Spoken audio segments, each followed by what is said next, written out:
उन्हें पता है कि राजद धीरे धीरे करके अनंत सिंह को अलग कर रही है। अच्छे से जानते हैं कि डिप्टी सीएम और सीएम के बावजूद ललन सिंह ही बिहार संभाल रहे हैं। नीतीश लगातार बाहर घूम रहे हैं और कहा अब तक राजद ने ये कहा है कि उनको टिकट नहीं देंगे, उनकी पत्नी को टिकट नहीं देंगे, और इसी वजह से वो चुनौती करते हैं ललन सिंह को, और ललन सिंह को ये चुनौती अच्छी लगती नहीं है। इन सब दलों की वजह से दिक्कत क्या हो रहा है कि संभावनाएं लगभग समाप्त हो गई हैं महागठबंधन की तरफ से लड़ने के लिए अनंत सिंह की पत्नी की। कई बार तो ऐसा लगता है कि केवल मुंगेर की वजह से ही पूरा बिहार में सरकार इस बार बदली है। नमस्कार, आप द Z+ देख रहे हैं। बिहार में 3 सीटों पर उपचुनाव होने हैं, कुडनी, मोकामा और गोपालगंज। लेकिन इन सब के बीच जो सबसे ज्यादा चर्चा है वो मोकामा सीट को लेकर के है। मोकामा में को लेकर के क्यों चर्चा है? क्योंकि वहां से उस सीट से नाम आता है बाहुबली विधायक अनंत सिंह का। अब वो पूर्व में विधायक हो चुके हैं, जब से उनकी वो सजा याफ्ता हुआ है वो पूर्व विधायक हो गए हैं। लेकिन इस पर हम चर्चा करेंगे और इस पर जानकारी लेंगे कि ये सीट क्यों चर्चा में है सर, और क्या आगे के समीकरण, राजनीतिक समीकरण इस सीट पर बनते दिख रहे हैं। देखिए, सीट इंपॉर्टेंट इसलिए क्योंकि जदयू के लिए भी नाक की सीट रही है। जदयू ने अब तक जितने भी वहां पर कैंडिडेट्स प्लांट किए हैं, आप उन कैंडिडेट्स का नाम सुनिएगा तो आपको समझ में आ जाएगा कि मतलब नीतीश कुमार के नाक के बाल के तौर पे उसको लिया जाता है। और ललन सिंह के लिए तो सीधा तौर पे कहा सकता है कि इज्जत की सवाल है।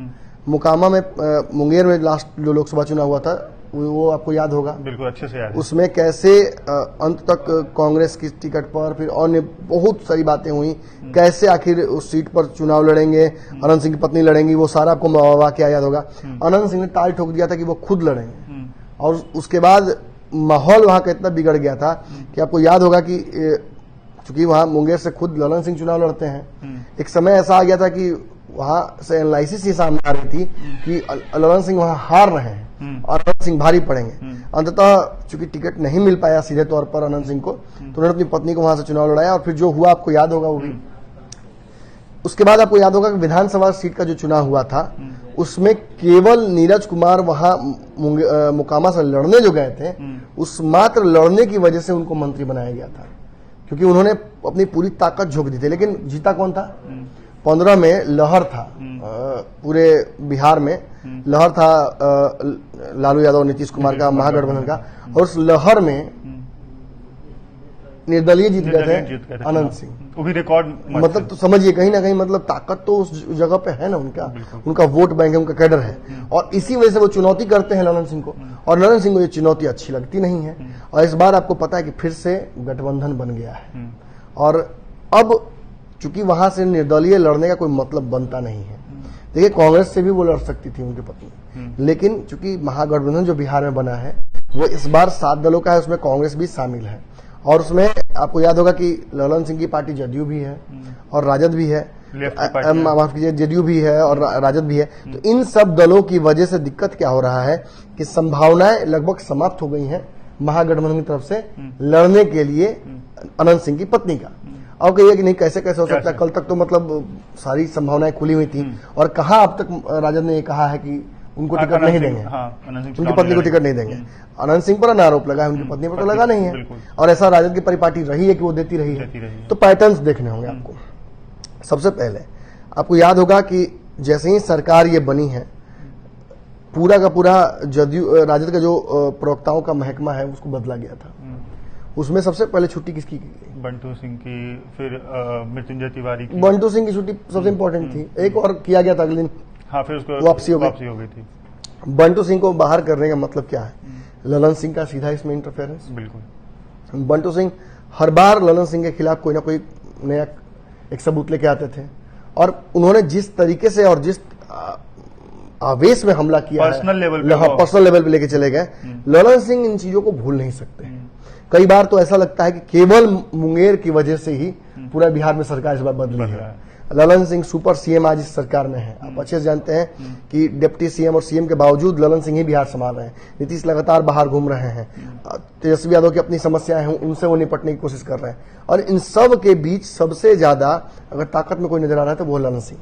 तो जब ललन सिंह का ताकत है, उनका दिन बढ़िया है, तो सब पुराने चीजों को निकालेंगे ना। और उस चक्कर में हो क्या रहा है कि अनंत सिंह का दावा जो राजद से था वो समाप्त हो रहा है। हाल में आपने देखा कि कार्तिक सिंह पर एक आरोप लगा, आरोप लगा वो पहले से भी था, ये बात जानते हुए उन्हें मंत्री पद का शपथ दिलाया गया, लेकिन नीतीश कुमार ने फिर पहले मंत्रालय बदला, उस गुस्से में उन्होंने इस्तीफा ही दे इस्तीफा दे दिया। बाद में कहा गया कि नहीं हो सकता है, उनके खिलाफ चार्जशीट आ गई है, गिरफ्तारी हो सकती तो है, इसलिए उन्होंने तो ये भी कहा था कि ये भाजपा की रणनीति है। भाजपा लेकिन याद होगा आपको कि मैंने उस वक्त विश्लेषण करके ये बात स्पष्ट कर दी थी कि कार्तिक सिंह चाहते नहीं इस लफड़े में पड़ना, उन्हें पता है कि राजद धीरे धीरे करके अनंत सिंह को अलग कर रही है। यही तेजस्वी यादव हैं, जब 2015 में बैड एलिमेंट उन्होंने कहा था अनंत सिंह को, और जैसे ही सरकार में फिर आए हैं, फिर ये कन्नी काटना शुरू कर दिया इन्होंने अनंत सिंह से। तो ऐसे में मैंने जो पैटर्न्स हैं, पहले बंटू सिंह, फिर कार्तिक सिंह, ये सब देखकर कार्तिक सिंह ने समझ लिया कि अब यहां मैं फंस जाऊंगा, क्योंकि मेरे राजनीतिक गुरु तो अनंत सिंह हैं, और अनंत सिंह से भी रिश्ता खराब करना, मंत्री पद में भी मैंने कोई गन्ना मंत्री, हाँ, विभाग बदल गया, टोकन मंत्री बनना, उससे कोई फायदा नहीं है। उन्होंने अपने आप को अलग ही इस पूरे लफड़े से कर लिया, और ये समझ में आ गया कि बिहार में अब राजद और महागठबंधन की तरफ से तो प्रत्याशी अनंत सिंह नहीं होंगे। ऐसे में संभावनाएं खुलती हैं कि आखिर किधर से जाएंगे। कई कुछ लोग कह रहे हैं कि भाजपा उन्हें मौका दे देगी, जबकि भाजपा के पास अपना प्रत्याशी वहां से है। एक बार भाजपा वहां से प्रत्याशी चयन में पूरा प्रक्रिया लगा रही है अपना दिमाग। लेकिन एक चीज ये भी तो हो सकता है कि अनंत सिंह को लेकर आखिर कोई भी पार्टी है या उनके जो उनका नाम से अगर कोई भी चुनाव लड़ता है, तो वो तो एश्योर है ना कि वहां मतलब ऐसा माना जा रहा है, जो पीछे का जो चुनाव देखे जाए, ट्रैक रिकॉर्ड देख लग रहा है कि जीत जाएंगे। देखिए, जीतना अपने जगह इंपॉर्टेंट है, लेकिन जिस जंगल राज की खिलाफत कर रही है भाजपा लगातार तथाकथित रूप से, अगर वो अनंत सिंह को सीधे टिकट दे देती है तो भाजपा पर वो आरोप वापस लग जाएगा।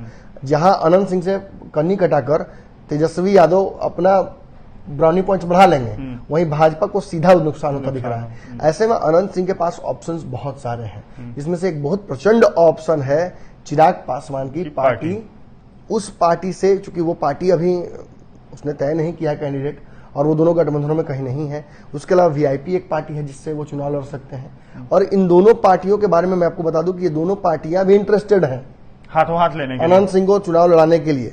सुलभान सिंह जब लड़ ही रहे हैं लोजपा से, वो सांसद हैं ही, तो अनंत सिंह को लाने में क्या दिक्कत है? और अनंत सिंह सुलभान सिंह का जो पुराना रहा है उसको गिराने के लिए फिर अनंत सिंह को अगर लोजपा अपने पाले में कर लेती है, तो आप देखिए यहाँ फायदा क्या होता है। फिर चाचा और भतीजा वाली पार्टी जो दोनों आपस में लड़ रही है, फिर दोनों के पास बढ़िया लड़ाके भी मिल जाएंगे। और मुकेश सहनी की बात जहां तक है, मुकेश सहनी दावा ठोक ही दिया है कि वो तीनों सीट पर चुनाव लड़ने जा रहे हैं और अपने दम पे लड़ेंगे। और मुकेश सहनी के ट्रैक रिकॉर्ड जो रहा है उपचुनाव का, वो साबित कर रहा है कि मुकेश सहनी वहां से 25,000-20,000 वोट लाएंगे। तो जब वो लेंगे ही, उनको अनंत सिंह का साथ मिल ही जाएगा, तो सीट आराम से निकल रहा है। तब तो एक सीट बढ़ जाएगी मुकेश सहनी की। तो मुकेश सहनी क्यों नहीं लड़ना चाहेंगे? देखिए, दोनों सीटें दोनों पार्टियां लड़ना चाहेंगी। इट्स जस्ट दैट कि हो सकता है कि चिराग पासवान और भाजपा के बीच जो बातचीत चल रही हो, मंत्री बनने की बात चल रही है, सारी शर्तों को मान रही है भाजपा, हो सकता है कि चिराग कैंडिडेट ना उतारे और भाजपा अपना कैंडिडेट उतारे। तब मुकेश सहनी की पार्टी अनंत सिंह को अपने पाले में उनकी पत्नी को करना चाहेगी और सदन में अपना एक रिप्रेजेंटेशन भी बढ़ाना चाहेगी, जो कि कल तक 4 विधायकों का था, एक एमएलसी का था, अब सब समाप्त हो चुका है। तो ये उनके लिए भी फायदेमंद होगा और मुझे लगता है कि शायद अंततः परिस्थितियां उस तरफ ही जाए। अनंत सिंह भी इस बार निर्दलीय नहीं लड़ना चाहेंगे, वो चाहेंगे कि कहीं ना कहीं हो, लेकिन अब वहां भी यही बातें कहीं ना कहीं घुमा के हो सकती हैं कि कल नेगोशिएट करके इन्हें भी आना है किसी गठबंधन में, इन्हें भी, मुकेश सहनी को भी किसी गठबंधन में आना है। भाजपा से बात चल रही है, तेजस्वी यादव के लोगों से इनसे बात चल रही है, ये भी इंटरेस्टेड है। तो कैसे ऊंट किस करोड़ बदलता है ये देखना होगा। फिलहाल उनके पास ऑप्शन 3 ही है, या तो निर्दलीय लड़े, या चिराग पासवान की पार्टी को अप्रोच करें, या वीआईपी को अप्रोच करें। मुझे लगता है वीआईपी वाला जो क्वेश्चन है वो ज्यादा बड़ा दिख रहा है फिलहाल। तो खैर, हमने मोकामा सीट को लेकर के ये जानकारी दी। मोकामा पर जो सीट है विधानसभा, वहां उपचुनाव होने हैं और वहां से अनंत सिंह की जो पत्नी है, ये माना जा रहा है कि वो चुनाव लड़ेंगी। किस पार्टी से चुनाव लड़ेंगी, इस पर हमारा ये विश्लेषण था। बाकी ये वीडियो आपको कैसा लगा हमें कमेंट बॉक्स में लिखकर जरूर बताएं। इसके साथ ही इस वीडियो को अगर फेसबुक पेज पर देख रहे हैं तो पेज को लाइक करें और फॉलो करें।